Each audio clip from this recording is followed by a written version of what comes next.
mo fẹ́ kẹ́ máa gbọ́ fídíò yìí mo fẹ́ kẹ́ gbọ́ mo mọ̀ pé ẹ máa mọ ohun ẹni tó ń sọ̀rọ̀ yìí. grandpa grandma wọn ò rí owó gbà o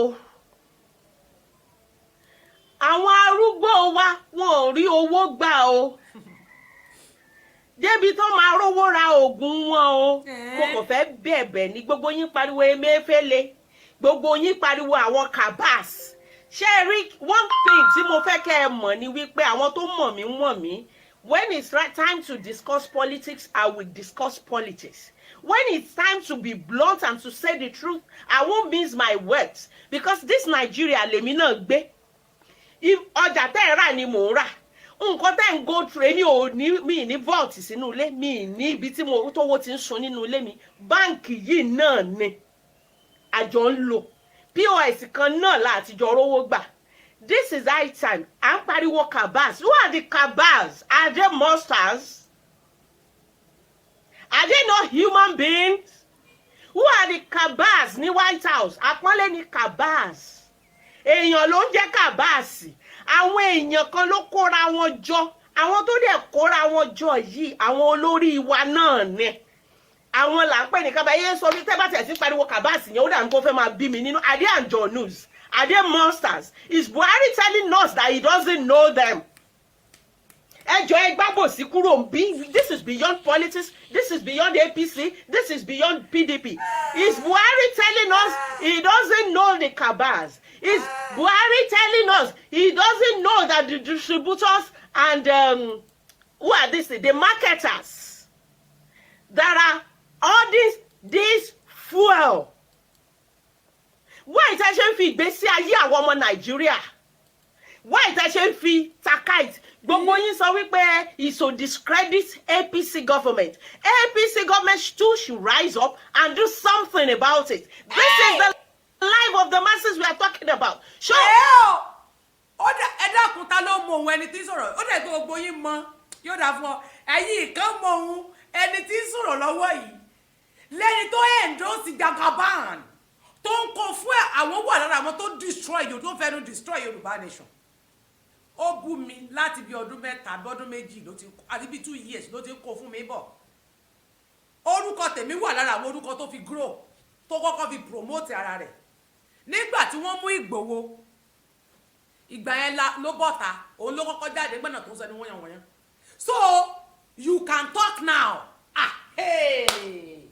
tẹ́ ẹ convince àwọn èèyàn tẹ́ ẹ ń sọ páwa ń táwa ń sọ ó ti dọ́dọ̀ tí yín nìsín ṣé ẹ ti wá rí bẹ́ẹ̀ ọmọ Yorùbá that is why tí mo ṣe máa ń sọ fún yín wípé àwọn kan wà torí pé wọ́n ń gbádùn tí ò tí ì dọ́dọ̀ wọn á máa tako ẹni tí ìyà ń jẹ nígbà yẹn ẹni tí nǹkan ṣe ní táìmù yẹn ẹni tí ojú ẹ̀ rí nígbà yẹn wọ́n ń takò àwa ò sí ní Nàìjíríà àwa ń sọ ohun tó ń bọ̀ fún yín èmi ń pariwo lọ́sàn àti lóru pé kí wọ́n ọmọ Yorùbá kẹ́ ẹ ronú ẹ̀yin tẹ́ ẹ wà Nàìjíríà kẹ́ ẹ múra dì ìjọba ò ṣe nǹkan wọ́n là ń rúdùn wọ́n là bàjẹ́ nígbà tí Tenny Ọlámàkànàkì tó lọ sí Àbújá tí wọ́n lọ fún ní àwọ́ọ̀dù ẹ ti gbàgbé tí Buhari tí ò bá Buhari tó bá Buhari lọ́wọ́ tí ò kúnlẹ̀ arábìnrin lẹ́ni àkọ́kọ́ tó kọ́kọ́ takọ ọmọ yẹn tó ń gbé ṣépè tilétilé bó ṣe ń bú jẹ́ ló ń bú bàbá ẹ̀ ló ń sọ pé rúdù ẹ bá sọ fún yín ṣe bẹ́ẹ̀ ló rúdù pé ẹ bó sọ gbọ́dọ̀ tí Nàìjíríà ò bá dá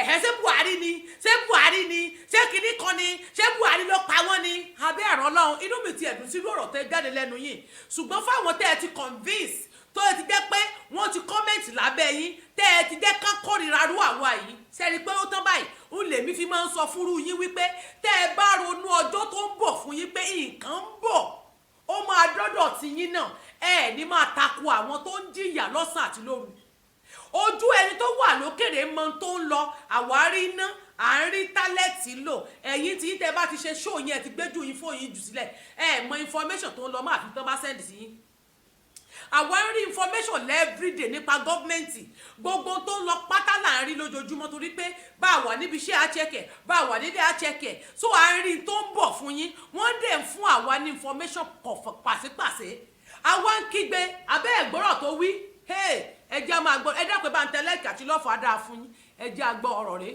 ọ̀rọ̀ ní. ara nǹkan tá a máa ń sọ rẹ̀ o ara nǹkan tá a máa ń sọ rẹ̀ o nǹkan tí mo ṣe máa ń sọ̀rọ̀ tí mo ṣe máa ń ní inú máa ń bí mi sọ̀rọ̀ Buhari. Why is he not proactive? What are the senators doing? Excuse me, ẹ jọ̀ọ́ ẹ má jẹ́ àtọ̀ra wa. Just because, let me tell you what is happening now. The game you guys they are playing now, is just because, okay, epo wọn, àwọn èèyàn ò rówó gbà, kò síná. You are blaming the cabals. You are saying some people, some elements in APC are the ones sabotaging this thing. That is why our people are suffering. But I put it to you, President Buhari. I put it to you, Vice President Oshibajo. I put it to you, our darling senators.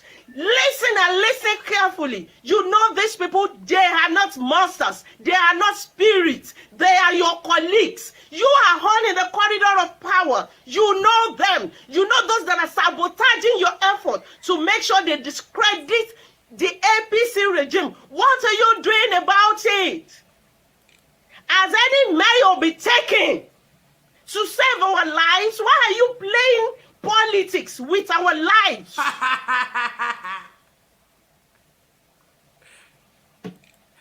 I can't beg for you. I'm sorry, we got the boy APC. Come shake it, somebody.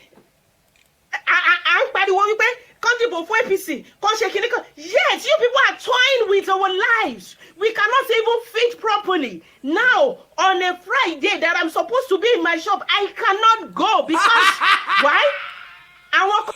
Oh no! So, ṣé ẹ ti rí nísìn wọ́n lè lọ ṣọ́ọ̀bù mọ́, wọ́n lè lọ síbi tán ti ń rówó ojúmọ́ mọ́, tán fi ń rówó ra dátà, tí wọ́n jókòó tí wọ́n mọ bú gbogbo yín, tí wọ́n mọ sọ̀rọ̀ sí yín, tí wọ́n mọ ṣègbà, tí wọ́n mọ fẹ̀, tí wọ́n mọ ṣe tó wù wọ́n lórí social media. I don't wish to play your video because I'm really disappointed. Wípé irú ọ̀rọ̀ lè jáde. Nígbà táwa ń sọ fún yín, ó wá kàn yín, àwa ń sọ pé ìjọba ń fi ẹ̀mí àwọn èèyàn gbá géèmù torí tẹ́yìn rí jẹ́ ń bẹ̀, torí pé wọ́n ń sà yín, wọ́n ń sàn yín, wọ́n fi ẹ̀mí àwọn èèyàn sínú ewu. Ṣé yóò mọ̀ pé tán bá pa àwọn èèyàn ẹ wà nínú àwọn tó kọ́ bá àwọn èèyàn torí ẹ ti fẹnu convince àwọn èèyàn, àwa sí ojú àwọn èèyàn, ẹlẹ́wà fẹ́ pa èèyàn. Ṣé bí náà nìwọ náà rí nìtì tó ń gbé ẹ lára ẹ̀? Ohun táwa rí nìyẹn tẹ́yìn sọ. Kán dìbò kọ́ lọ́rọ̀ tó wà nílẹ̀, ìjọba ò ní oore kan tí wọ́n ṣe, wọ́n fẹ̀mí àwọn èèyàn wéwu. Ṣé bóore torí tẹ́yìn ò wá lè lọ síbi okòwò yín mọ́, ẹ lè jẹun mọ́, ẹ lè gbowó jáde mọ́, àwọn ọmọ yín gò lè lọ léèwé, ọkọ tí ó lọ gbọ́ àwọn ọmọ yín lọ sí skul kò sépo, ibi iṣẹ́ yín ẹ lè lọ mọ́ torí àwọn tí ó ra ọjà lọ́wọ́ yín kò sáǹfààní mọ́, ẹ wá kígbe síta. Ṣé ẹ ti rí báyìí wípé onímọ̀ tara ẹni nìkan ló pọ̀ jù nínú àwọn èèyàn wa? They are so selfish, they are fighting for themselves. Ohun tó ń sọ nísìn torí ara rẹ̀ ni, kì í ṣe pé torí mẹ̀kúnnù. Not because of mẹ̀kúnnù, not because of citizen. She is fighting for herself. Can you see? Àwa ń sọ pé Nàìjíríà ń rí gọ́ọ̀mẹ̀ntì ń ṣèkà. Ẹni rárá o, gọ́ọ̀mẹ̀ntì ló dáa jù. Wọ́n ṣe tó dáa. Ọmọ ọlọ́mọ tí ò bá Buhari lọ́wọ́ lásán, ó fi èpè burúkú bó ṣe ń bú yẹ ló ń bú bàbá ẹ̀, ló ń sọ̀rọ̀ burúkú sí láì mọ̀ pé ìjọba gan ló tó pa bàbá ẹ̀ pẹ̀lú. Ṣé bó náà rèé? Torí pé ọ̀dọ̀ tí yín kò sọ́nà ọjà, ẹ lè rí ibi ta ọjà mọ́. Owó tẹ̀ ń rí yẹn kò wọlé mọ́ bó ṣe ń wọlé tẹ́lẹ̀. Ó wá bà ní yé eléyìí lè díẹ̀ o. Èmi kàn gbádùn àwọn ọ̀rọ̀ yẹn ni torí ó dùn èmi, ó dùn mọ́ mi. Kọ́sítọ́mà mi ò rí owó gbà. Àwọn tó rí little change gbà, wọ́n ń careful, wọn ò fẹ́ ná, wọ́n wò wípé kò sí nǹkan táwọn ọmọ máa mú lọ school. Ló bá parí kò sọjà mọ́ sọ́ọ̀bù. A gbé POS sílẹ̀, kò lọ transfer, kò lọ. Ló bá tán. A tún lè ṣe transfer.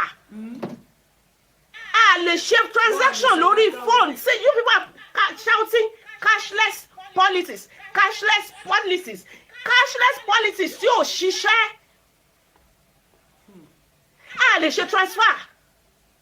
So don't come and tell us this rubbish. Ló bá parí.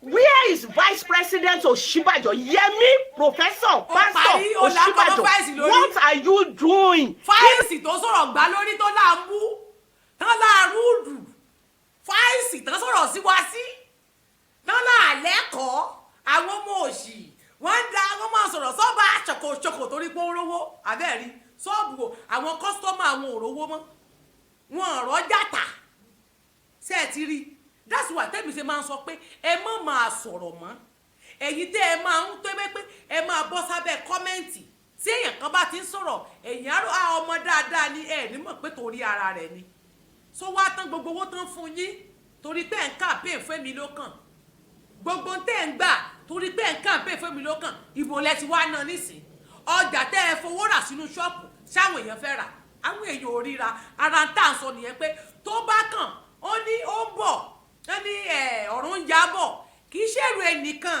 gbogbo yín tẹ́ ẹ wà Nàìjíríà ló máa yaba ṣe bẹ́yìn lẹ wà nínú ẹ̀ nísìn èmi nísìn tí mo ti jẹun lẹ́nìí mo ti jẹun mo náwó kò sí tó kàn mí ẹ̀yin tẹ́ wà Nàìjíríà bẹ́yìn lẹ ń pariwo sẹ́ni nísìn ẹ̀yin lẹ ń tajà ẹ̀yin ló ń bá làfi sọ fún yín pé ó yẹ kéèyàn máa ní ìfọwọ́sowọ́pọ̀ ṣùgbọ́n èyí máa ń takò yàn ẹ dàbí ogun alátakò nínú ayé ènìyàn tẹ́ ẹ̀yin sì máa fẹnu já nǹkan wálẹ̀ pé kò rí bẹ́ẹ̀ mi ìrò bí mo fún ẹ léṣìírí láyé lágbà tó ti ń bú mi láyé gbóhun tó sọ yìí pẹ̀lú bó ṣe takò mí tó láyé tèmi ń kígbe mo tún lálàá mo ní mo láàlá tó nípọn tí mò ń wẹkùn mò ń tà ń bí ẹ̀mẹ́ta ni Ọlọ́run fi àwọn ìran tó ní agbára tó ń bọ̀ ló fi wọ̀n mí ó máa ń takò mí lórí ẹ̀mà ni ẹ gbọ́rọ̀ tó ń jáde ẹ láàrúdù síjọba à ń bújọba ìjọba ò ṣe gbà ẹ fẹ́ dàlúrú ẹ fẹ́ ṣe kinní kan òrè ṣé a fẹ́ dàlúrú ní ìsìnkí náà ṣe wọ́n ti pa àwọn èèyàn lápasáyé àwọn èèyàn lé lóko àwọn èèyàn lé lódò kò sóúnjẹ bóyá kódà gan owó tó tún ní ní bákẹ́ni tó ṣiṣẹ́ rẹ̀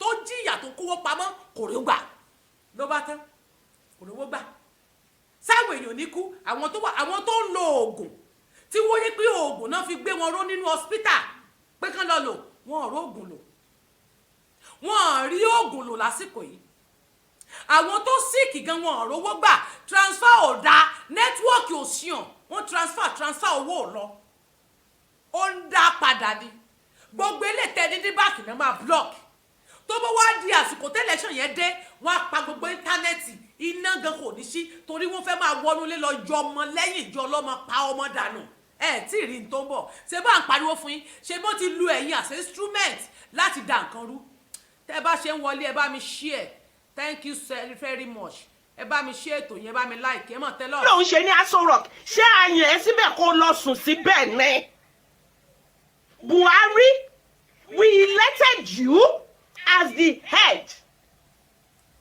to control emergency situations like this. Látijọ́ táláyé ti dáyé, let me tell you something, forget about politics. Látijọ́ táláyé ti dáyé ni àwọn kan ti máa wà tó máa fẹ́ sabotage country, tó máa fẹ́ make sure wípé nǹkan work fún president àbí the particular party. A máa ń rí anti-party. It's the duty of the government to make sure that doesn't happen. And if it eventually happens, they should rise up and be proactive.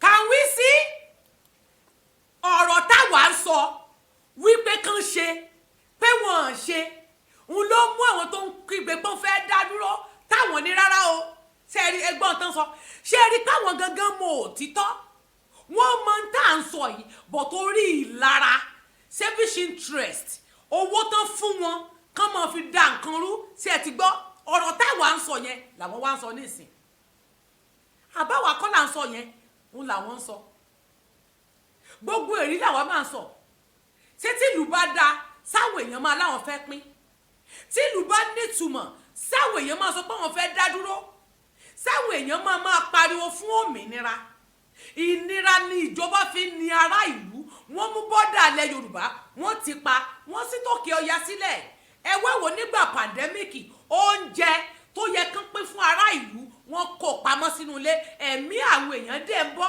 àwọn èèyàn dẹ̀ ń sunkún wọ́n tún wá nọ́ọ̀kì àwọn èèyàn pamọ́ sínú ilé wọ́n tún ṣe knockdown wọ́n láwọn èèyàn ò ní jáde wọ́n fi ara níyí ẹ̀yin lẹ̀ wọ́n ń jáde lẹ́yìn campaign fún wọn ẹ̀ ń campaign fún wọn àwọn tó wá jáde ẹni bẹ́ẹ̀ kọ́ wọ́n pa ọmọ ní Lẹ́kí ẹni rọ́ ni wọ́n pa pé wọ́n pa ọmọ ní Lẹ́kí ẹlẹ́nìkan kò kú ní Lẹ́kí you are the first person you are the part of people tó sọ bẹ́ẹ̀ ṣé ẹ ti wá rí nísìnyí torí pé àwọn kọ́sítọ́mà rí òrówó oúnjẹ ọjà ò wá ní ṣọ́ọ̀pù yín mọ́ ọkọ yóò mówó ojúmọ́ wálé mọ́ ẹ̀yin gan ò rọ́jà tà mọ́ ó wá jáde ẹ̀ wá ń sọ òótọ́rọ̀ táwa ń sọ tẹ́ ẹ̀ ta kò wá ṣé ẹ ti rí bẹ́ẹ̀ yẹn tí n bá ń sọ fún yín pé kẹ́ yé dá ẹjọ́ kí Ọlọ́run má bàa máa da ayé yín rú gbogbo ẹni tó ń rìpọ́ọ̀tì péjì mi tó ń fi ètò mi sóògùn máa fi ayé rẹ̀ ṣòfò ọ̀run máa fa ayé yín ṣòfò dànù bẹ́ẹ̀ ni ṣé ẹ ti rí wọn. kó wá controlling mayor say you people are enjoying this. Buhari, are you enjoying this? Just because people are not blaming you for it. They are blaming Tinubu. Let me tell you something. Ẹ má jẹ́ àṣẹ àbòsí. Nǹkan tí mo ṣe máa ń sọ wípé bóyá ni mo lè ṣe politics. Bóyá lẹ́yìn tí mo bá ti ṣe ti campaign Tinubu tán, bóyá mi ní dáfẹ́ anything tó ní ṣe pẹ̀lú politics. Gbogbo pé wọ́n parọ́, wọ́n ṣèké, wọ́n ṣe àbòsí. I don't think I have time for it. Ṣé ẹ ti rí? Buhari. Ọ̀gán ti rí pé wọ́n ń ṣèké, wọ́n ń ṣe àbòsí.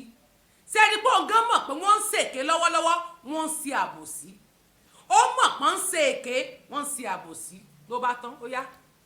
Are you keeping quiet just because you know you are not the one be blamed? You know it's not going to affect you. After this election, by the time you hand over power, you are going back to Daura to go and retire. Okay. You know Tinubu is being blamed for it. You know Tinubu will people might likely get angry. Because some people are ìjọba APC ló fìyà jẹ wọ́n. So APC ní Tinubu ẹ má jẹ́ àdìbò fún. Is that what you are doing? Enough of this bullshit. Kaba. Who are the Kabas? Buhari, ṣé Buhari ò mọ Kabas ni? You see? Ṣé Vice President Ọ̀ṣínbàjò tó wà ní Aso Rock as number 2 citizen of this country, ṣé kò mọ Kabas ni? Ṣé àwọn ministers wọn ò mọ àwọn Kabas àárín wọn ni? Ṣé àwọn senators wọn ò mọ Kabas àárín wọn ni? Wọ́n gbé pọ̀ pamọ́, wọ́n ṣe kíní kan kiri kan. Àwọn wo ló gbé pamọ́? Are they monsters? Bí èmi ṣe rí nǹkan tí Buhari ń ṣe, Buhari play game kan. Anybody tó bá ṣà lè ṣe anything láti sabotage election yìí is welcome. So far you do not mention his name. So o bá ti wá jẹ lọ, fine. I think that's what he's doing. Exactly what happened to Ọ̀ṣínbàjò. Ọ̀ṣínbàjò. Ẹ láì tẹ́ bá mi ṣe àjàre èwo lòṣì. Ẹ bá mi press love and like, ẹ bá mi share. Ọ̀ṣínbàjò ó bọ́ síta. Ó lóun fẹ́ ṣe president. Ẹ bọ́ ṣe ń sọ̀rọ̀ sí. Ó lóun fẹ́ gbapò tí ìbò. Àwọn èèyàn ò support ẹ̀. Ká ní wípé Ọ̀ṣínbàjò jẹ lọ. Bóyá a rí wípé Buhari á support ẹ̀. Ìgbà tí wọ́n pariwo consensus president, tí wọ́n ní consensus candidate, kí wọ́n sọ wípé Lawan làwọn fẹ́ yàn, Buhari ò sọ̀rọ̀ náà. Ìgbà tí àwọn ọmọ ẹgbẹ́ APC tó lọ bá Buhari wípé àti agree wípé power ń lọ sí south ní Buhari tó sọ wípé òun ò rán Lawan níṣẹ́. Ó dàbí ẹni wípé policies àbòsí ní Buhari ń bá wa ṣe. Ṣé ń gbọ́? Ìwọ lọ forúkọ mi kó lọ fi dà nǹkan rú. Tó o bá jẹ lọ fine, ṣùgbọ́n tó o bá jẹ lọ mi ò sí ńbẹ̀. Because as a president, we are calling on President Buhari to be the president of this country first before you act as an APC member. Your primary duty is to be our president first. Be our president first. We are suffering.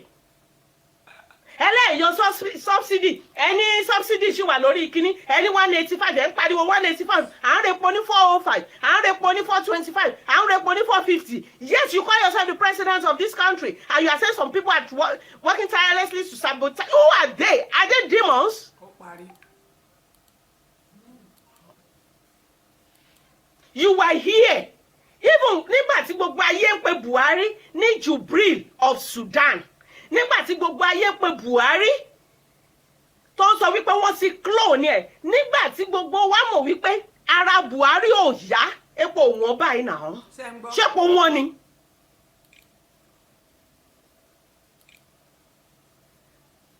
Gbogbo 6 years àbí 7 years tí Buhari ti lò la fi sọ wípé àtòrò epo ní December, nǹkan tó jẹ́ pé normal tradition ni nígbà ayé PDP tó yẹ kó tó wá ti di December báyìí àwọn marketers àwọn distributors wọ́n á gbé epo pamọ́ àwọn èèyàn máa tòrè epo tòrè epo why this time December Christmas period tòrè epo why ìsìn why nígbà tó kù díẹ̀ ká dìbò presidency why now candidate wa ni wọ́n gbé epo pamọ́ wọ́n gbówó pamọ́ ẹ wá sọ wípé ó accuse Buhari is it not he is a citizen of this country kó tó di wípé ó gbàpò tìbò Tinubu is a citizen like you and I bí wọ́n ṣe ń sunkún lórí pé ó rí 4,000 5,000 tiẹ̀ tó wà nínú àkáǹtì ìbàjẹ́ dollars ló wà nínú àkáǹtì tiẹ̀ òun náà ò rí gbà he has every right to burst out let Buhari be our president kó tó bẹ̀rẹ̀ sí ní ṣe any other thing be the president and act like one stop condemning stop shifting blames who are the cabals that cannot be brought to book where are the price controlling board what happened to the senators what are you looking at you are telling us is Emefiele is the one sabotaging this kinikan have you invited Emefiele is there any penalty for what Emefiele is doing if truly he is guilty forget about him being an Igbo guy is it above the law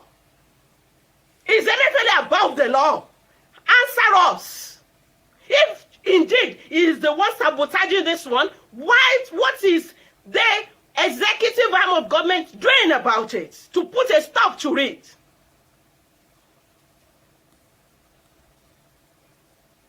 what is it doing to put a stop to it what is happening to our fuel life love ẹni epo wọn ààrẹ̀pọ̀ iná ò sí that's the funniest thing brother my sister me I want you to look beyond the fact that pé o rí lọ́tàn pé o rí epo lọ síjọ ẹ̀jẹ̀ nìyẹn àwọn kan ń fi diesel àwọn kan ń fi petrol àwọn kan ń fi iná yìí wọ́n fi ń ṣe means of life kí ni àwọn welder máa jẹ àwọn tó ń ṣe welding job kí ló máa jẹ kí ni.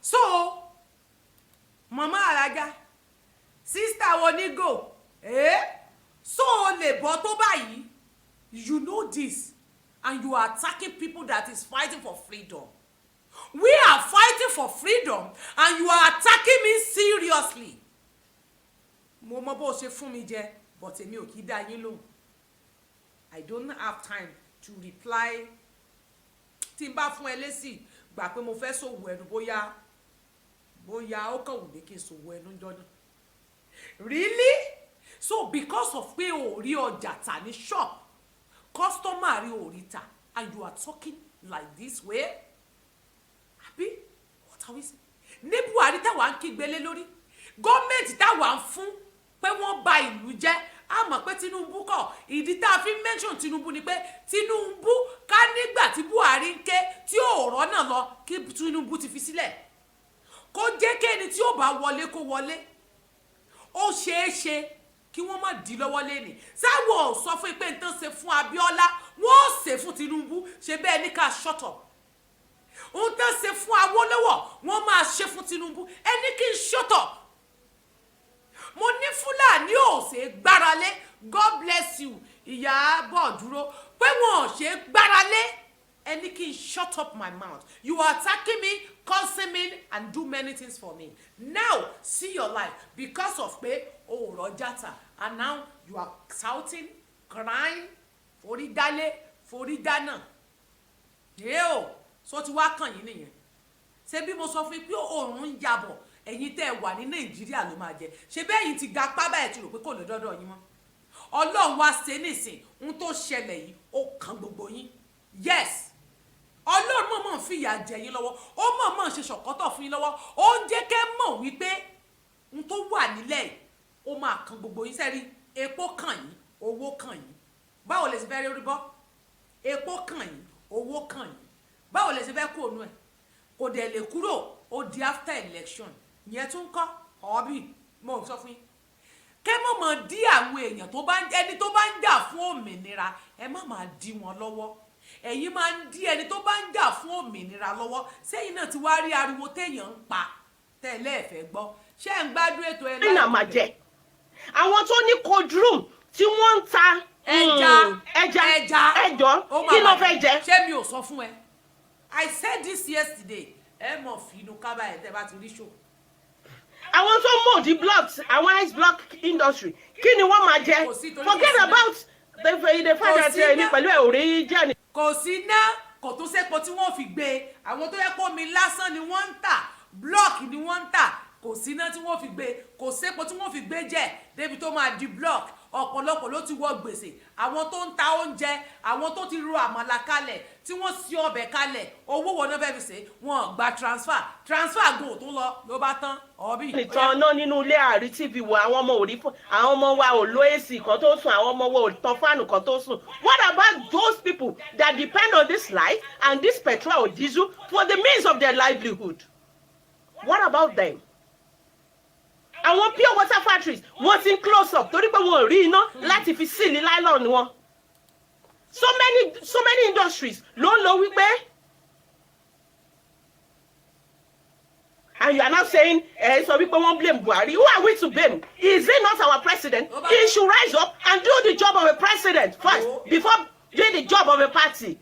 Ṣé okay nígbà tí à ń sọ̀rọ̀ wípé kò sépo tí Buhari àti Yẹmí Ọ̀ṣínbàjò náà tọ́lẹ̀ ń sọ wípé àwọn kan ń bá ṣe ọkọ̀ ṣé kí gbogbo wa jókòó báyìí ká fọ lérán ká máa pìtì ara wa ni ta ló máa wá gbà wá why are they there?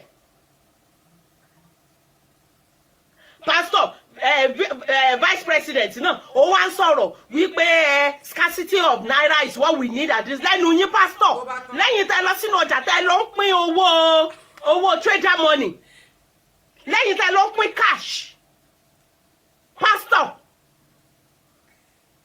ẹ̀ẹ́dẹ̀ bẹ̀rù Ọlọ́run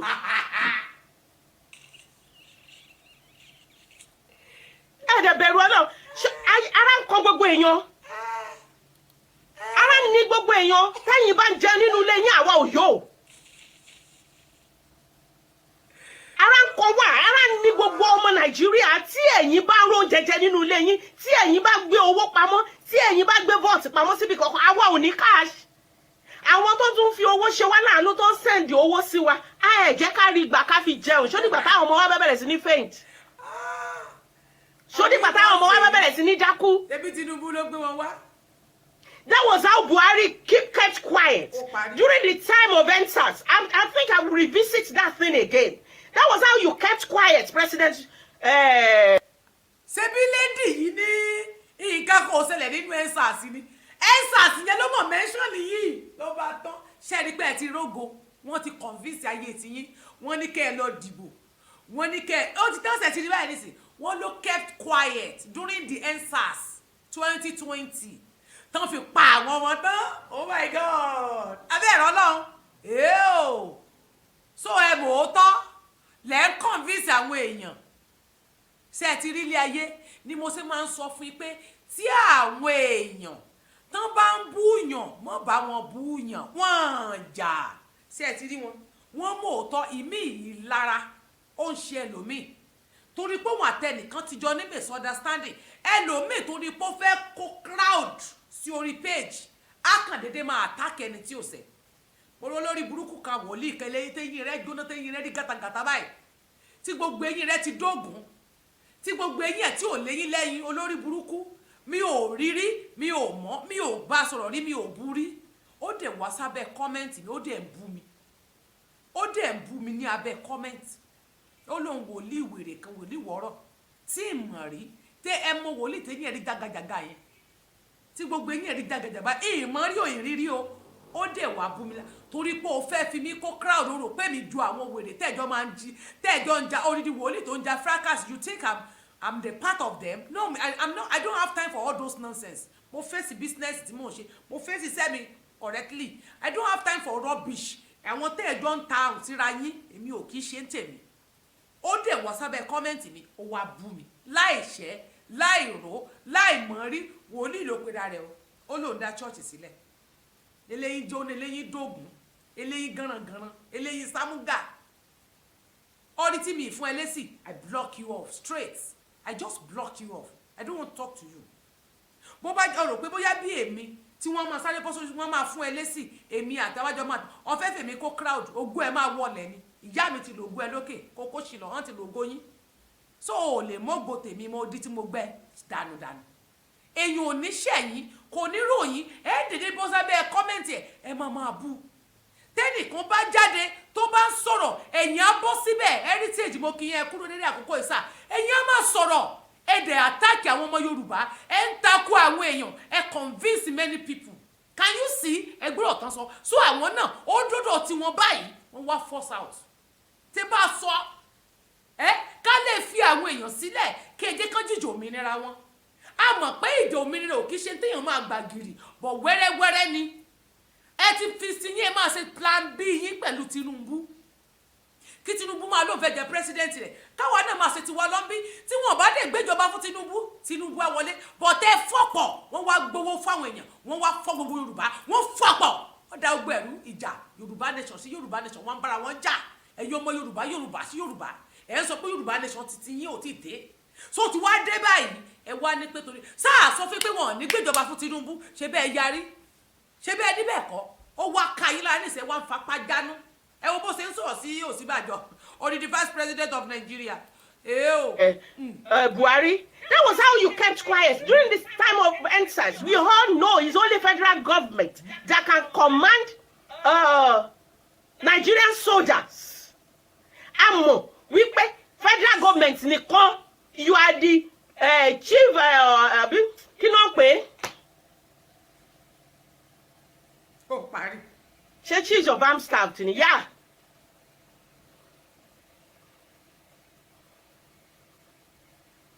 You are the ẹ̀yin ni you are in the position ẹ̀yin lẹ pè yàn lọ sí Lẹ́kì ibi lẹ wà tó fi ń bú Tinubu wọ́n ní Tinubu ló ní kó lọ pààyàn fún Lẹ́kì ibi lẹ wà tó sì pariwo pé Sanwó-Olú àwọn tí wọ́n tiẹ̀ ní agbára bloody civilians. Báwo ni ṣe máa kóyàn lọ sí Lẹ́kì tí kì í ṣe gómìnà ò ní mọ̀. But President Buhari, you never came out to say I am the one who authorized Nigerian army to go to Lekki as the chief of armed staff of Nigeria. You never came out to defend him.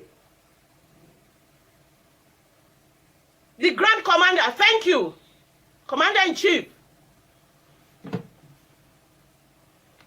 Bọ́sítà kẹ́ẹ̀tì ẹ̀ wá defend ẹ̀ gbogbo nǹkan tí ẹ bá ti ṣe gbogbo àṣìṣe tí Buhari bá ti ṣe gbogbo nǹkan tí ó bá ti dá ní Nàìjíríà Buhari President Buhari President Yemi Vice President Yemi Ọ̀ṣínbàjò, are you guys enjoying the fact that they are putting the blame on Tinubu who has no jurisdictional power tí ò tiẹ̀ ní power kankan.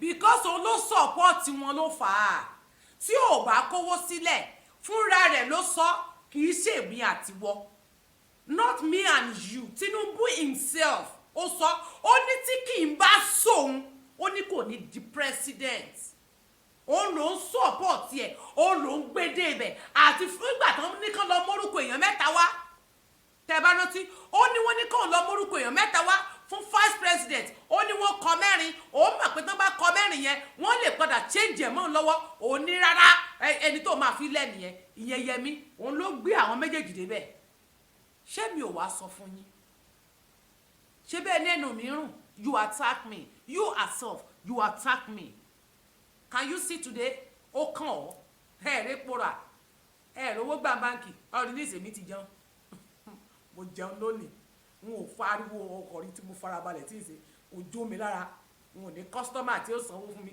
kó ṣùparí kí n gbowó ni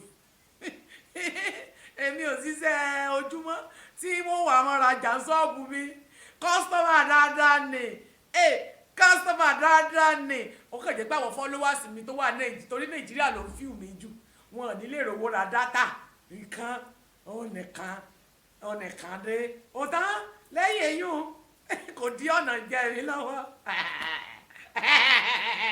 oh my God ẹ wá ń pariwo dákun ọmọ bá a sọrú eléyìí lọ yóò dà fún ọ mọ bá ń sọ lọ èmi láìkí tó sọ léèní mo kúdòsì fún yẹn torí pé àbáwá wí fún yín ṣe bó gàngò sójú òun káàbù ó ti kàn yín.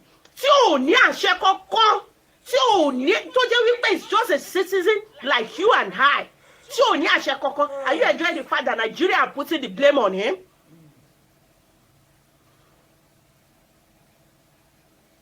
Is that why you are doing all this? Is that why you are not proactive? Is that why you have this taciturn attitude? I don't care. bà nǹkan jẹ́ now. I'm not talking about APC now. I'm not talking about Labour Party. I'm not talking about PDP now. What I'm talking about is about Nigeria. We are talking about Nigeria. Kí ló ṣẹlẹ̀? Kí ló dé? Tẹ́lẹ̀tẹ́lẹ̀, gbogbo iná tẹ̀ ń já lábẹ́, the so-called cabals. Níbo ni Lai Muhammed wà? Kí ni Lai Muhammed ń ṣe? Níbo ni Arẹ́gbẹ́ṣọlá wà? Níbo ni Vice President Ọ̀ṣínbàjò wà?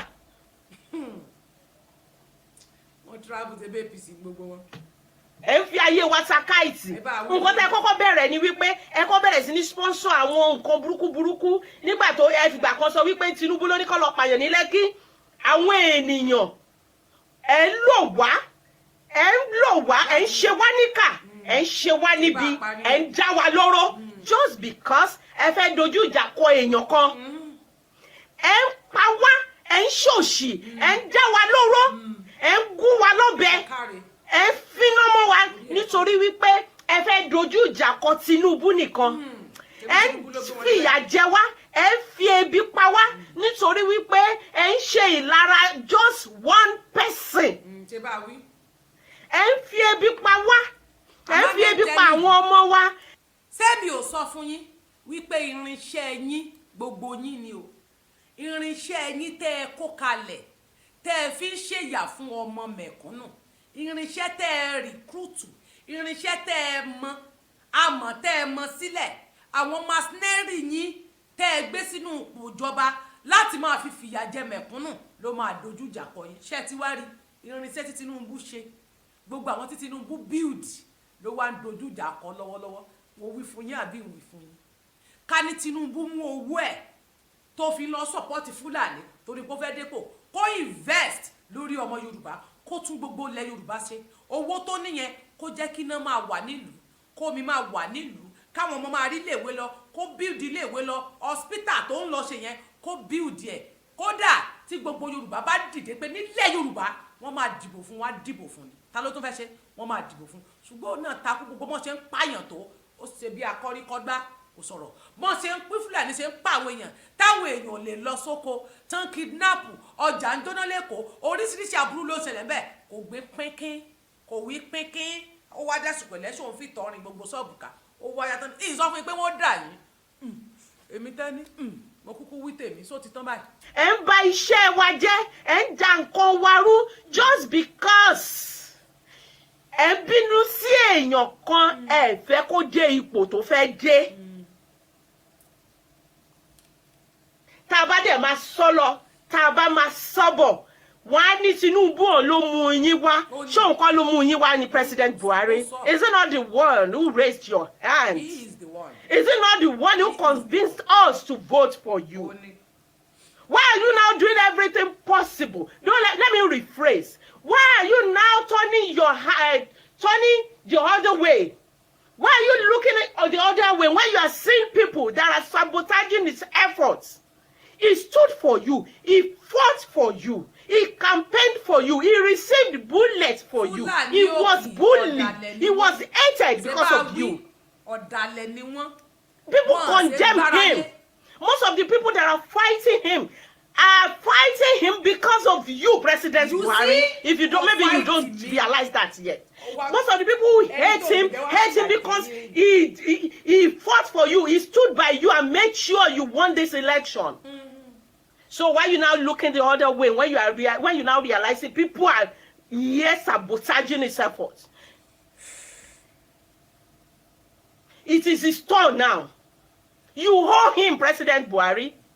If you don't see us as your responsibility, tí President Buhari, tí ò bá rí wa bí ẹni wípé okay, we are his responsibility that he has to govern us first. At least remember that you hope Tinubu. You tried 3 times, you failed until he came to your rescue. Mi ò gbà possible. Mi ò ṣọmọ party yín. So you can't do anything to me.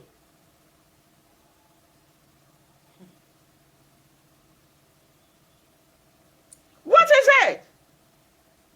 The cabals the cabals, blaming the distributors, blaming the marketers. The marketers are blaming the retailers. The retailers are blaming the distributors. Nigerians are blaming government. Bankers, commercial bank, they are blaming CBN. CBN is blaming Emefiele. Emefiele is blaming the commercial bank. Ẹ kàn tí wá, ẹ ń dà wá ríboríbo, ẹ sọ wá di wèrè. We don't know who. Àmọ́ olórí, àmọ́ ọmọ ẹ̀yìn, àmọ́ ẹni tó ń pàṣẹ, àmọ́ ẹni tí wọ́n pàṣẹ fún. It is Tinubu's turn. Why must you close your eyes and watch everything destroyed? When it is his turn, you and I know. Èmi pẹ̀lú yín mọ̀ wípé Tinubu ò ní agbára láti command Emefiele wípé ó yá gbowó síta. Tinubu ò tiẹ̀ ní power láti command Ọ̀ṣínbàjò pé ó yá. Despite the fact that he made him what he is, he has no power. Kò sí nírú agbára bẹ́ẹ̀. Kò sí nírú agbára bẹ́ẹ̀ láti sọ wípé ó yá Ọ̀ṣínbàjò fẹ́ Yẹmí. Ó yá lọ sọ fún Emefiele, kò sí nírú agbára bẹ́ẹ̀. The only power he has now is that he is loved. People love him. That's the only power. Ààrẹ Arẹ́gbẹ́, ààrẹ Ọ̀ṣínbàjò, ààrẹ Lai Muhammed. Ẹ máa bá mi dárúkọ wọn. Àbíkẹ́ Dábírì. I don't know. Maybe you see what I am saying. Àbíkẹ́ Dábírì àti Bẹ́tà Ẹ̀dú àti Fani Káyọ̀dé Kiyamo àti Idris Abubakar àti Délé Aláké, who is not even a politician. Àwọn náà tẹ̀lé bàbá kiri tó ń lọ campaign ground. Where are the àgbààgbà ẹgbẹ́ APC? They are busy sabotaging. They are busy. They are busy fighting a silent war against Tinubu. Ẹ fẹ́ fi kàkà kí eku má jẹ ṣèṣe, ẹ fẹ́ fi ṣe àwàdànù. The only benefit, the only hope we have is Awusas, the real Awusas. They are not ingrates. They are good people. They don't pay good with evil. Awusas, Oniba Ishi Abosi. Awusas are not hypocrites. That is the only thing we are enjoying now. Thank God for El-Rufai. Thank God for Grand Juju.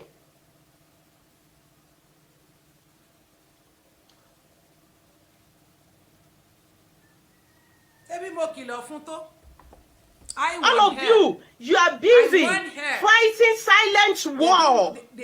They don't even listen. Have you come and attack him?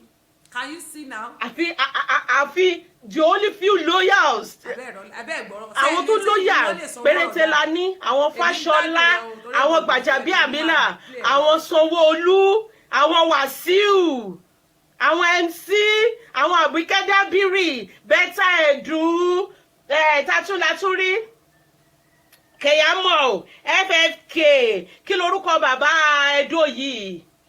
Oṣóòmọlẹ̀, Abubakar Idris. I'm not intelligent. Here you are on my space listening to me. You are on my space and I'm teaching you its senses. You are on my space, I'm talking and you feel you have to respond. Can't you see you are the confused one here? You see?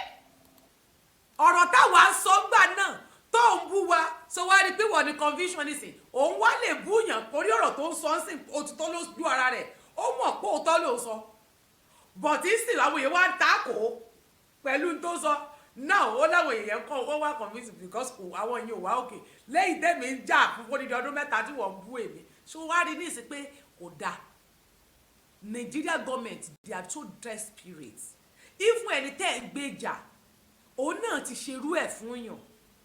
Abẹ́ ti gbàgbé, Goodluck Jonathan, Bọ́lá Ahmed Tinubu ò sí lára àwọn tó campaign go against ẹ̀ láti jẹ́ kó jáde. Ó gbomijé lójú àwọn èèyàn kan torí pé òun fẹ́ nídìí ipò. Ó rò pé gbogbo nǹkan ni owó nílé ayé. Tí Tinubu bá ń ronú pé gbogbo nǹkan ni owó, Bọ́lá Ahmed Tinubu fọkàn sí pé gbogbo nǹkan lówó. Gbogbo nǹkan kọ́ ni owó. Ọlọ́run ló ju owó lọ. Ẹ ti fọkàn sí pé tẹ́ ẹ bá ti lè ná owó yín tẹ́ ẹ ná látọdún tí ò tí tán. Tẹ́ ẹ bá ti ná ohun tí owó bá ṣe tì, ilẹ̀ ló ń gbé. Ṣé ẹ ti wá rí nísìn?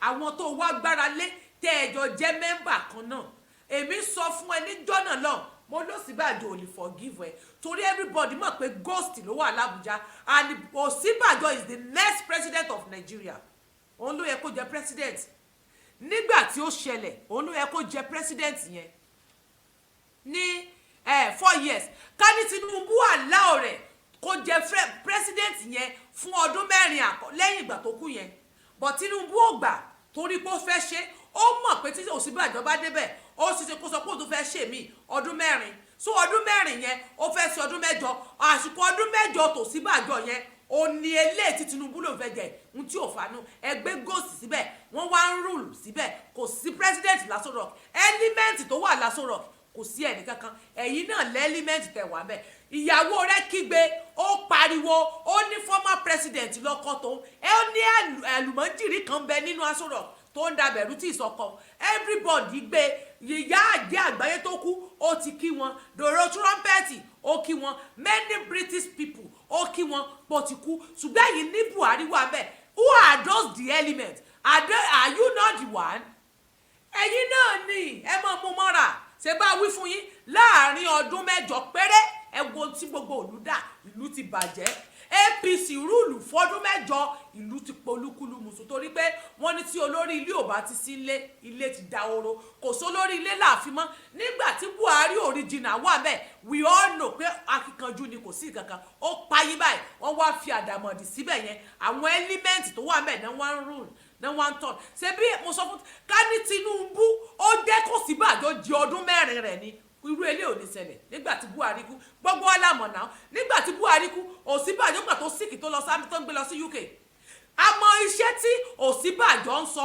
àmọ́ bó ṣe ń sọ̀rọ̀ pátápátá ọ̀ndẹ̀ múmà nìyẹn wọ́n rẹ lẹ́pa fàì odidi ọdún kan láàfi gbóhùn Ọ̀ṣínbàjò tá a ní kí ló dé sí kìí ṣe pọ́n tiẹ̀ ti pa o ẹ̀dẹ́kun àmà gbóhùn Ọ̀ṣínbàjò kí ló ṣẹlẹ̀ s'Ọ̀ṣínbàjò àmà r'Ọ̀ṣínbàjò nígboro ṣé kìí ṣe pọ́n ti pa ṣé kìí ṣe pé nǹkan ṣẹlẹ̀ gbà tá a máa rí báyìí bàbá ti di dán dúró dìdà rẹ̀ wọ́n ti lọ rẹ̀ fi Tinubu yìí náà ni Tinubu ti ṣe ló ń kà ohun tó ṣe wọ́n ní kò sẹ́ni tó lè gbin àlùbọ́sà tó máa ká ẹ̀fọ́ ohun tó ní kálukú bá gbìn ló máa ká àánú rẹ̀ kàn ṣe mí ni ṣùgbọ́n iṣẹ́ ọwọ́ Tinubu bad ohun tó ṣe ló ń jẹ lọ́wọ́ ká láwọn tó fẹ́ ṣe nígbà good luck náà kó fi wọ́n lẹ̀ ó ṣe ṣe kílù dáa ìwọ fọkàn sí pé ọdún 8 rẹ tó bá ní kàn ṣe wọ́n lè pa àsìkò títí ẹ lára wọ́n lè pa àsìkò tí Ọlọ́run dẹ̀ ló ń fìyàn sí ipò olówó olọ́lá ìwọ ló ń fọba jẹ ìwọ tó lè gbé èèyàn dé ipò ààrẹ ó mọ̀ wípé Ọlọ́run fún ọ ní ipò kò ní omi ìpè kò jẹ́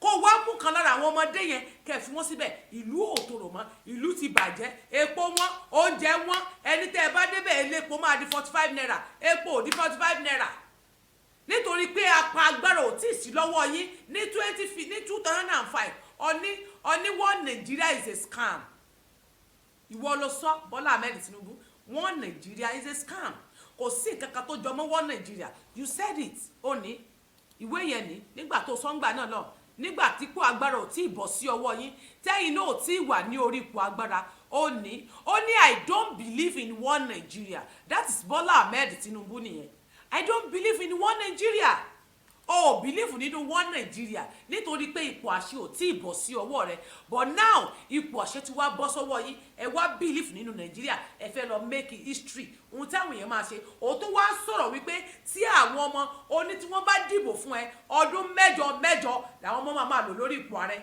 8 years ni wọ́n mọ̀ lò lórí àbí ni wọ́n mọ̀ lò níléèwé èmi ò mọ iye ọdún 8 táwọn ọmọ fẹ́ máa lò níléèwé o ọmọ primary school gbogbo wa la mọ̀ ọdún 6 ní primary ìwọ lọ́dún 8 secondary ọdún 6 ní ìwọ lọ́dún 8 university ọdún mélòó ni bóyá wọn pre kọ́ wá tẹ pé bóyá pre àwọn pre náà fi wọlé pre OND1 ND2 ND3 HND1 HND2 kí ló tún kù ìwọ lọ́dún 8 bóyá 4 years 3 to 4 years náà máa lò ní university ìwọ ní 8 years ni wọ́n máa lò abẹ́ ẹ̀rọ lọ́hùn oní tí wọ́n bá lò kán pè ẹ́ lórí ọmọ àlè abẹ́ ẹ̀rọ lọ́hùn ọdún 8 ni wọ́n máa lò níléèwé ọmọ primary school ó máa lò ọdún 8 níléèwé yóò máa lò ní primary school ọdún 8 instead ọdún 6 ọmọ secondary school yóò lò ọdún 8 instead ọdún 6 àwọn tó wà university ọdún 8 ni wọ́n máa lò abẹ́ ẹ̀rọ lọ́hùn bí abẹ́ ẹ̀rọ lọ́hùn bí kandi ọdún bójú ò bá ṣẹlẹ̀ kó ẹ dákun sọ̀rọ̀ yẹn múra wọn mọ́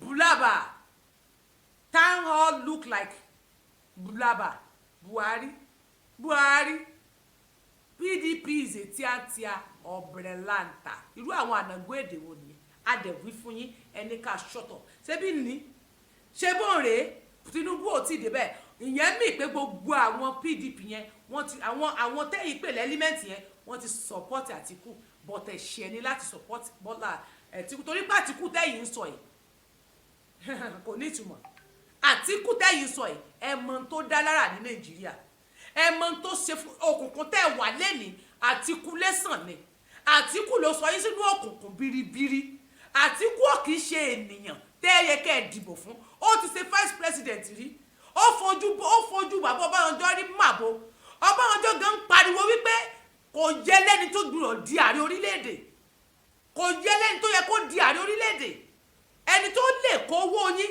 lọ sí Dubai lọ dá léṣẹ́ táwọn ọmọ ìlú yóò dẹ̀ ní bẹ́nẹ́fìtì kò dá léṣẹ́ sí Nàìjíríà sẹ́niyẹn lẹ fẹ́ sọ a gbọ́ pé investment Tinubu Nàìjíríà tẹ̀ ló wà ó tilẹ̀ bó ní káàkiri ó láwọn míì but àwọn nǹkan ẹ̀ ó sì ní nínú Èkó ń bẹ̀ yẹn bí ó tiẹ̀ ní nínú ilẹ̀ Yorùbá Nàìjíríà tán ó wá lè ní kóyá kó mọ́ ṣe sábẹ́ àwọn èèyàn ká mọ́mọ́ o èwo l'Àtíkù ní sílẹ̀ Yorùbá àárí ẹ̀yọ́ ọmọ Yorùbá dẹ̀ sunkún pátìkù lẹ́fẹ́ dìbò fún ìyá sẹ́ẹ̀rí gbà tí wọ́n bá dé orí ipò ayò ológun máa bẹ̀rẹ̀ straight ìjọba ológun ló máa bẹ̀rẹ̀ tólógun bá dẹ̀ fi lè bẹ̀rẹ̀ ẹ̀rọ̀gò ìjọba ológun máa gbàjọba kódà eléyìí tó wà lẹ́yìn Tinubu fúnra rẹ̀ òun gangan àdàmọ̀dì àjọmọ wọn ni Fúlàní Òkìgbó wọ́n ti gbàbọ̀dè tipẹ́ wọ́n ti kúrò lẹ́yìn Jagaban wọ́n ti kúrò lẹ́yìn rẹ̀ ẹni tó máa ń dúró kákáká láti mà sí rí wọ́n kàn ń gbowó ọwọ́ Tinubu wọ́n fi ń tún ìlú tí wọ́n ṣe ọmọ ìyá àtìyín dẹ̀ ni wọ́n pàtì ṣé bọ́ọ̀ rẹ̀ lẹ́nì ẹ wá ń pariwo ẹ wá ń kígbe nígbà tó bá yín ẹ mú sí like most of you should come gbogbo yín ni màmá yọ dànù I don't need low lives here. abẹ́ ẹ̀rọ lọ́rùn. tó bá jẹ́ tẹ́lẹ̀tẹ́lẹ̀ ni wọ́n á ti kó yín jáde àwọn tó ń àwọn Aisha wọ́n á ti ní kinní kan ṣùgbọ́n nígbà tó jẹ́ wípé àwọn tó ń sponsor wọn àwọn náà wà nídìí ìbàjẹ́ yìí wọ́n ò ní jáde Tinubu lẹ fẹ́ bú ẹ̀ ń fìyà jẹ wá ẹ̀ ń jà lùúrú ẹ̀ paná ẹ gbowó wa sọ́wọ́ ẹ fún wa ẹ jẹ́ ká répo rà ẹ gbépo pamọ́ nítorí wípé ẹ fẹ́ ká dìbò fún Tinubu nítorí wípé ẹ fẹ́ bá èèyàn kan jà ẹ fìyà jẹ gbogbo ìlú ẹ fìyà jẹ gbogbo orílẹ̀-èdè nítorí ènìyàn kan ẹ wá wo ibi tí Ọlọ́run ti jù yín lọ ẹ wá wo ibi tí Ọlọ́run mi ò ti sí lẹ́yìn alábòsí níbi tí orí ọlá ọjọ́ kan sí ẹ̀rín tí ọmọkùnrin yìí tó bu ẹ̀rín tó fi sí yín lẹ́nu tó mú yín realize dream yín ẹ wo bó ṣe yẹ lọ́sùn lánàá kò sépo kò sówó àwọn èèyàn mi jáde lọ́sùn lánàá ní. sẹ́rí gbogbo eléyìí tẹ̀yìn sọ yẹn wípé ó nu omijé wọn nù ṣé ẹ ti rí ilé ayé ẹ̀yin pa àwọn èèyàn kan lẹ́kún ẹ fi dùn àwọn èèyàn kan nínú.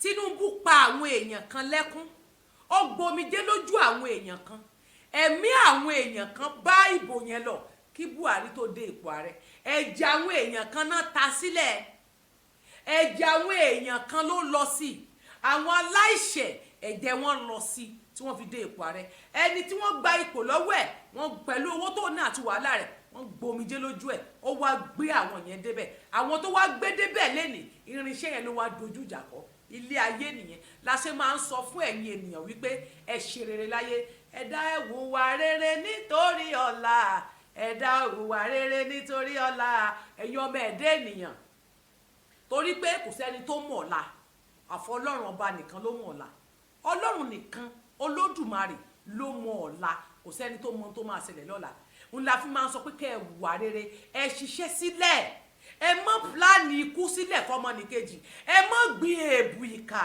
ẹ mọ́ gbin igi oró nítorí ẹ̀yìn ọ̀la ẹ mọ́ gbin igi oró nítorí ẹ̀yìn ọ̀la o igi tí ẹ bá gbìn nílé ayé o aso ọmọ yín àjẹ níbẹ̀ ọmọ yín ti ń jẹ nínú igi tẹ́ ẹ gbìn báyìí àwọn tẹ́ ẹ ń kàǹpé fún sọmọ yín ti ń róúnjẹ jẹ lé ẹ róúnjẹ rà sílẹ̀ ń gbàwìn báyìí eléyìí tẹ́ ẹ ní nínú ṣọ́ọ̀bù ń lẹ̀ ń jẹ ṣé bá a kígbe títí ẹ̀yin kan náà kóra yín jọpọ̀ ẹ máa yan flagging team kan máa ní ìwọ ò lè faradà mọ́ bẹ́ẹ̀ yìí ṣe máa ń bú wa ń gbà náà táwa náà máa pa mọ́ra èmi tó tiẹ̀ kó fún mi jù èpè lábẹ́ kọ́mẹ́ǹtì mi ní ràì ìkòsà bí mo post báyìí èpè gidigidi látọ̀ ní first àwọn èpè burúkú o ò lè gbà mọ́ra o ti ń gbá wọn sí blocking bó ṣe rí nìyẹn ó yẹ kó o mú mọ́ra ni ọ̀rọ̀ tí wọ́n ń sọ yẹn lèmi ti sọ láti bí ọdún 3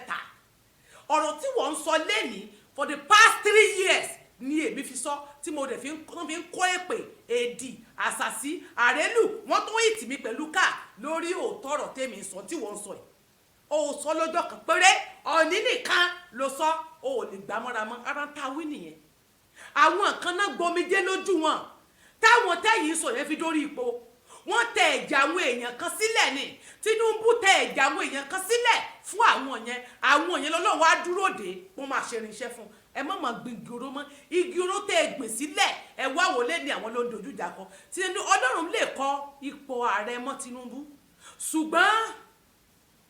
ṣùgbọ́n ó ti gbin igi oró ó ti gba ọ̀nà ẹ̀bùrú Ọlọ́run kọ owó mọ́ ó kọ agbára mọ́ ó kọ oríṣiríṣi nǹkan mọ́ ṣùgbọ́n kò ní kó débẹ̀ ṣùgbọ́n fẹ́ sọ́ra rẹ̀ di Ọlọ́run ẹ wá wò àsìkò tó wá fẹ́ ṣe ara rẹ̀ ò pé kò lè rìn dáadáa ọ̀rọ̀ ẹnu rẹ̀ gan kò pé dáadáa tó bá sọ̀rọ̀ jù tó bá stress jù ó máa sùn lọ ni ó di akẹ̀tẹ̀ kọ̀ọ̀kan lérí lánàá tó dàbí kóńgò èsàn ó sì ga gogoro rẹ̀ àbí bí kóńgò èsàn tó fi ń wọn èsàn mọ́ àwọn kóńgò gbọ́rọ̀ tó máa fi hàn èsàn ó tún wá dàbí pọ́ọ̀yàgbé àwọn bàbá arúgbó tó máa ń ṣe godo báyìí ó tún dàbí kọ́ọ̀pù ìmumi tó máa ń ṣe gbọ́rọ̀ báyìí bí àwọn akẹ̀tẹ̀ tó wà lórí wọn bó ṣe godo nù bàbá gbé lérí ó ti tired tó yẹ kó sinmi kó rest kó wá ọmọ kékeré kó rúlùú ó lóun fẹ́ ṣe òun fẹ́ dọlọ́run ó wá náwó àwọn àgbààgbà bíi Bísí Àkàndé wọ́n wá dúró tì lẹ́yìn tó yẹ kí wọ́n sòtọ̀rọ̀ ṣùgbọ́n kò gbọ́ ó lóun ṣàfẹ́ jẹ ààrẹ ẹ bá sòtọ̀rọ̀ ó lóun ṣàfẹ́ make history ẹ wá ìtòrí pé ẹ fẹ́ make history sẹ́yìn náà ti rí tẹ́ ẹ bá wá tí Tinubu bá wá débẹ̀ tipátipá sẹ́yìn òrò tán máa pa Ọlọ́run fún yín ní àpẹẹrẹ ni Ọlọ́run sọ fún yín lẹ̀ tẹ́ ẹ gbogbo ẹ̀yin tẹ́ ẹ kàǹpé fún Tinubu àpẹẹrẹ gidi ni Ọlọ́run fún yín lẹ̀lẹ̀ yẹn àǹtí ìdí orí ipò ó kù ọ̀sẹ̀ bíi méjì bí ọjọ́ mélòó kan ó sì kù bíi 22 days tí Tinubu máa dipò ààrẹ fún Bọ́lá Ahmed Tinubu tí wọ́n máa dì í ẹ wo ohun tí wọ́n ń ṣe fún àwọn ọmọ ènìyàn wọ́n tán fojú Tinubu rí lọ́wọ́lọ́wọ́ tó bá wá dé ipò ààrẹ yẹn kọ́ àfi kí wọ́n yọ okùn ẹ̀mí ẹ̀ dànù kí wọ́n wá gbé sẹ̀ǹtìmà síbẹ̀ sẹ̀ǹtìmà wa máa rúùlù Yorùbá wá wọnú oko ẹrú wọn tí dé bẹ́ẹ̀ wọ́n ti epo sí nǹkan agbára wà lọ́wọ́ wọn talent tó máa ṣe vice president fún sẹ̀ǹtìmà tó bá padà di president tán tó bá di president tó sàmà nígbàkejì ta ló máa ṣe Fúlàní náà ló máa rúùlù wọn á wá gbàjọba ológun á gbàjọba ọmọ Yorùbá òrówó ná ẹ̀yin gangan òrówó gbà sí àwọn bandits nínú igbó wọ́n ń flaunt pẹ̀lú new naira notes ẹ̀dẹ̀ ń sọ pé Nàìjíríà yẹn ṣì ń function ẹ̀ sì ń sọ pé Nàìjíríà yẹn sì ń wúlò ẹ̀ wá àtáàkì àwọn èèyàn tó ń tòṣọ́ irinṣẹ́ Tinubu ló ṣekú pa Tinubu lọ torí ó ti gbingi oró tó ẹ lè sọ̀rọ̀ àwa ń sọ fẹ́yìn tẹ́ ẹjọ́ ọmọ Yorùbá tẹ́ ẹ̀ ń jíjò òmìnira tẹ́ ẹ̀ ń jà tẹ́ ẹ̀ lẹ́ ń kígbe ẹ̀ wá àtàkì ara yín ẹ̀ ń dojú ogun kọra yín ẹ̀ ronú ọjọ́ àti sùn ẹ̀ ronú pé ìjìyà kan ni ẹ̀ wá lọ́mọ ẹni ìṣèdí bẹ̀bẹ̀rẹ̀ káàfi síjú ọmọ ẹlòmíì Yorùbá ti máa rán oró jù oró wo ni Yorùbá rán ẹ ti pa àwọn èèyàn kan lẹ́kún dórí ipò tẹ́ wa àwọn tó ń gbé sórí ipò lẹ́nìí ẹ tún wá wò ó ń ta ẹ̀jẹ̀ sílẹ̀ wọ́n pa ọ̀pọ̀lọpọ̀ ẹ̀mí wọ́n pa àwọn èèyàn lẹ́kún dí orí ipò yẹn nísìnyí wọ́n tún wá débẹ̀ tí wọ́n tún pa àwọn èèyàn lẹ́kún lọ Tinubu ò tún lè sọ̀rọ̀ hó pé òun ló gbé wọn débẹ̀ kó bá wọn sọ̀rọ̀ ó tún dákẹ́ ni títí ọdún mẹ́jọ fi pé wọ́n dẹ̀ ń pa èèyàn wọ́n ń kidnap wọ́n ń terrorize ní ilẹ̀ Yorùbá nílùú Èkó wọ́n tún pa èèyàn sí Lẹ́kí níbi táwọn ọmọ ọlọ́mọ ti ń ṣe kinní Tinubu ò tún sọ̀rọ̀ Ọ̀ṣínbàjò ò sọ̀rọ̀ ẹnìkan kò sọ̀rọ̀ gómìnà ń gbọ̀n kiri ṣó possible kí ará àta wá sílùú nílùú tèmi tí mo jẹ gómìnà sí níbi tí mo wà kára àta wá pààyàn sílùú mi ìgbà tí wọ́n kó amọ̀ tàǹkì wọlé sójú sanwó kú fọ́ àbẹ́tí rẹ̀ di kọ́ngílá kọlu agbárí orí ẹ̀ tó yí yẹn kò mọ̀ gbà tí wọ́n kó amọ̀ tàǹkì wọlé tí wọ́n fi lọ pa àwọn ọmọ ní Lẹ́kì ọ̀sán gan bí aago 4 ní amọ̀ tàǹkì wọlé àwa táwa lórí social media gan a rí nígbà tán kó wọlé gbogbo bó ṣe ń lọ yọ iná bẹ́ẹ̀ lẹ́bìrìtì rí ọmọ Tinubu òun náà sáà ṣiṣẹ́ ní Lẹ́kì òun náà sáà ní post mẹ́ kí ni tí wọ́n ṣe sí ẹ wá ní wọ́n pé Tinubu ò mọ̀ nípa rẹ̀ ẹ̀mí àwọn ọmọ tó bọ́ wọ́n sọ ọ̀pọ̀lọpọ̀ ọmọ di aláàbọ̀ ara wọ́n pa ọmọ wọ́n pa ẹ̀mí wọ́n wá darú yín sórí social media kẹ́ máa takò àwọn èèyàn pé níbọ̀dì òkú mo lẹ́nìkan kò kú ọ̀wá ní Tinubu yóò débẹ̀ irinṣẹ́ yín tẹ́ ẹ gbé ń ló wá ṣekú pa yín lẹ́nìí abẹ́rẹ́ Ọlọ́run tí Tinubu bá wá débẹ̀ tán tó tiẹ̀ wá rí bí di ààrẹ yẹn kí lẹ́mọ̀ tó máa ṣẹlẹ̀ kò tí ì débẹ̀ bẹ́ẹ̀ wọ́n ti ń finá mọ́ kò ìdẹ́kù ààrẹ wọ́n ti ń finá mọ́ wọ́n ti ń fún ní preamble ohun tí ó jẹ́ wọ́n ti ń fún láwọn nǹkan tí ó máa ṣẹlẹ̀ sí èmi àti ẹ̀dẹ̀ jókòó ìwọ tó wà nílé tí wò lówó lé ó ò ní búlọ́ǹfà lé Jagaban ní búlọ́ǹfà lé ó di ààrẹ kò di ààrẹ kò lè dín oúnjẹ Jagaban kù kò lè dín treatment ẹ̀ kù kò lè dín travelling ẹ̀ kù pẹ̀lú àwọn ọmọ rẹ̀ wọ́n lè tòsí lára mọ́ tí wọ́n fi kú ọmọ rẹ̀ kankan ò lè tòsí mọ́ tí wọ́n fi kú ṣé Fọláṣadé gan olówó ẹ̀ mọ iye owó tó ń gan ti gbìn Ṣèyí ẹ̀ mọ iye owó tó ti gbìn ṣé ìyàwó rẹ̀ gangan sẹ́nẹ́tọ̀ ni ó mọ iye owó tó ti gbìn Jagaban fúnra rẹ̀ ó ní bullion fan ó ní báǹkì ilé ká máa láwọn owó tó wà ní báǹkì tó tún wá káàkiri kò lè jìyà tí ó fi kú kò lè dín nǹkan kan kù ipò yẹn nìkan ní Tinubu lọ make ipò torí pé owó tó ń gbà lọ́nkán ló fẹ́ jẹ torí ó ti dàgbà owó ń wọlé fún èèyàn tó lè mú tírélà ńlá méjì tó jáde tí wọ́n mú nínú ilé ẹ̀ ó sì tún kù ó kú bá ẹ wá wo àwọn investment tó wà ń ta so wá lè jìyà mọ́ ìwọ tó ò ní búlọ́fà tó bìrì òní tó jẹ́ pé tọ́rọ kọ́bọ̀ ṣọ́ọ̀bù tó gbé sílẹ̀ lẹ́ fi mú oúnjẹ wọlé ẹ̀yin lẹ̀ wá àtàkì àwọn èèyàn instead of you to face kẹ́mà campaign lọ àwọn tó ń jíjò òmìnira kẹ́ ẹ̀ fi wọ́n lẹ̀ káwọn náà máa polongo tí Tinubu ò bá tiẹ̀ wọlé á jẹ́ plan B fún yín pé àwọn kan sáǹbà yẹn pariwo lọ rárá o ẹ fẹ́ pa àwọn èèyàn yẹn mọ́lẹ̀ ni ẹ tún wá mówó ẹ fi dàárín ìbẹ̀rù àwọn òpònú ayírádà tó gbowó tó ti gbowó ẹ̀mí tiwọn tó jẹ́ pé kú tó ń bọ̀ wọ́n máa ká wọn mọ́lé láti ẹ wá ń jáde lẹ́ni ẹ wá ń pariwo ẹ wá ń kígbe ẹ ń polongo pé Yorùbá nation wò ẹ ṣe ti Yorùbá nation ti bí ẹ ń fowó ra gbogbo àwọn actor tán mọ̀ pé ìyà ń jẹ wọ́n actor tó mọ̀ pé ìyà ń jó wọn lọ́wọ́ actress tó mọ̀ pé bí ń pa àwọn náà mà tún lọ sí rally new naira note kò sí nígboro gbogbo ni wọ́n ń pariwo kò sí náà kò sómi kò sí epo tí wọ́n fi wọ mọ́tò ṣùgbọ́n má ti fún wọn lépo díẹ̀ wọ́n ti lọ ra epo ní báǹkì nílé epo MC Olúọrán ló ń control everybody ó ń control owó ló ń ṣiṣẹ́ Tinubu ná owó yìí kó sà lè di orí ipò ẹ ti gbàgbé àwọn tán palẹ́kún ẹ̀yin ti gbàgbé ẹ má gbin igi oró o nítorí ẹ̀yìn ọ̀la o ẹ má gbin igi oró o nítorí ẹ̀yìn ọ̀la igi tí ẹ bá gbìn nílé ayé o aṣọ ọmọ yín á jẹ níbẹ̀ ọmọ yín ó jẹ nínú igi oró tẹ́ gbìn ẹ wò ọmọ yín ló ń jẹ nínú ẹ̀ lọ́wọ́ yìí ṣùgbọ́n wọ́n ní tẹ́lẹ́ṣẹ̀ bá ń jìyà olódodo a máa pín bẹ́ẹ̀ ẹ ti gbàgbé àwọn tó wà nílé ìwòsàn pé tí ogun ìbá bẹ́lẹ̀ tí àwọn bp bá bẹ́lẹ̀ àwọn tó wà ní hospital ńkọ́ tí wọ́n fi oxygen sí nímú àwọn tó yẹ pé accident wọ́n so ẹsẹ̀ wọn kọ́ àwọn tó ń ya wèrè tó ń dè mọ́lẹ̀ tó ń wà ní psychiatric àwọn míì máa jẹ́ aláboyún tó kún máa rọbí lọ́wọ́ tó bá ṣẹlẹ̀ àwọn míì wọ́n máa sọ pressure fẹ́ lómi lọ́wọ́ tó bá paná mọ́ wọn lórí èkó wá wọn gbogbo nǹkan wá wọn bí góòlù àwọn èèyàn ò lè jẹun wọn ò lè mú ìyà tán jẹ owó wọn tán mú fúnra wọn Kánú ti sọ nígbà náà lọ́rùn olówó tẹ́lómi yín ní bank ó ní ẹ̀ nílé rí gbà mọ́ngbà tó bá yá ṣé kò ti wá ṣẹlẹ̀ báyìí ọ̀rọ̀ tí Nnamdi Kanu sọ ó ti wá sí ìmúṣẹ pé owó tẹ́ ẹ kó pamọ́ kò ní lè ṣẹlẹ̀ mọ́ ẹ ní lè rí gbà mọ́ sónà kọ́ yìí ṣé ẹ ti ń rí gbà ṣe bọ́ sì ti kanu mọ́ bẹ́ẹ̀ ẹ sì ń pè wọ́n ní terrorist. Ẹnìyẹn ń jíjò òmìnira. Ohun tó ń rí nígbà náà tẹ́yìn ò rí, ohun tó ń rí nígbà náà tẹ́yìn ò rí, ohun tẹ́mi rí nígbà náà now tí wò ó rí, ìwọ́sẹ̀ wàá rí bíntín. Wọ́n fi ìtì ọ̀sẹ̀ kan péré tí ò tí ì pọ̀sẹ̀ kan bóyá bíi 4 days, ìtì iná ọjọ́ 4 péré náà fi jó yín. Ẹ lè gbàdúró mọ́. Àwa tá ti wá ń rí láti bí ọdún 3 tá a ti ń rí láti bí 3 years, ẹlẹ́nu mi rùn gan.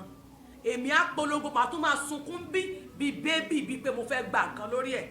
Àfi kẹ́ máa wọnú inbox máa tọrọ owó ká, wàá bọ́ sábẹ́ kọ́mẹ́ǹtì, wàá máa ṣépè, wàá máa bú àwọn èèyàn tó yẹ kó ro common sense ẹ. Ìwọ̀nba owó tó tún fi ra dátà ó tún fi ń gba èpè sórí, torí pé ẹni tó ń bú ó ń jà fún ẹni. Ìwọ máa ní ṣọ́tọ̀. Ìwọ tó bá dé wọ abẹ́ kọ́mẹ́ǹtì wọn, ewèrè kan lẹ́ni ó lọ rìpọ́ọ̀tì péèjì mi Tenny Ọmọológo, ó rìpọ́ọ̀tì ẹ̀ fún búlì, ó ní péèjì mi wà fún búlì, ó wà fún gbá, ó wà fọwọ́. Ṣùgbọ́n èmi sọ fún Ọlọ́run pé mi ò mọ̀ rí, oníwọ̀n jẹ́ Akíntóyè Bọ́lájí, mi ò rí ẹ rí, mi ò dé.